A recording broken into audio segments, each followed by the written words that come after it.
আশেপাশে তো কাউকে দেখছি না, কে আমাকে এখান থেকে উঠিয়ে হাসপাতালে নিয়ে যাবে?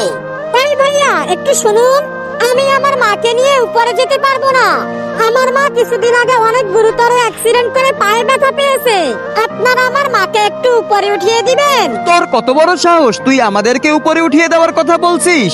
আমরা এই হাসপাতালের ডাক্তার, আমরা এত ছোট কাজ করি না।